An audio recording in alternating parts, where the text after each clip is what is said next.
அரசு கல்வியினை விற்பனை செய்வதை உடனடியாக நிறுத்த வேண்டும் என கூறி நாடு முழுவதிலும் உள்ள பல்கலைக்கழக மாணவர்கள் அமைதியான முறையில் போராட்டத்தை முன்னெடுத்துள்ளார்கள்.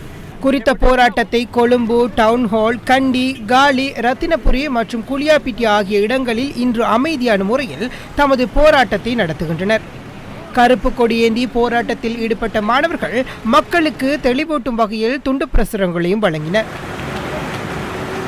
அனைத்து பல்கலைக்கழக மாணவர் ஒன்றியத்தின் ஏற்பாட்டாளர் லஹீரோ இது பற்றி கருத்து தெரிவிக்கையில், அரசு மாணவர்களுக்கு நன்மை செய்வதாக கூறி ஆட்சிக்கு வந்தது.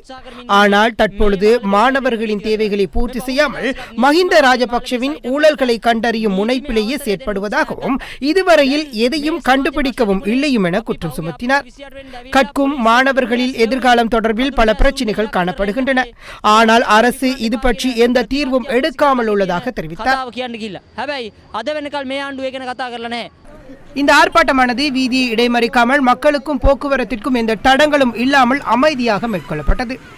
நாடு முழுவதிலும் உள்ள பல்கலைக்கழக மாணவர்களின் இந்த போராட்டத்திற்கு அரசு உடனடி தீர்வு தர வேண்டும் என இதன்போது ஆர்ப்பாட்டக்காரர்கள் தெரிவித்தனர்.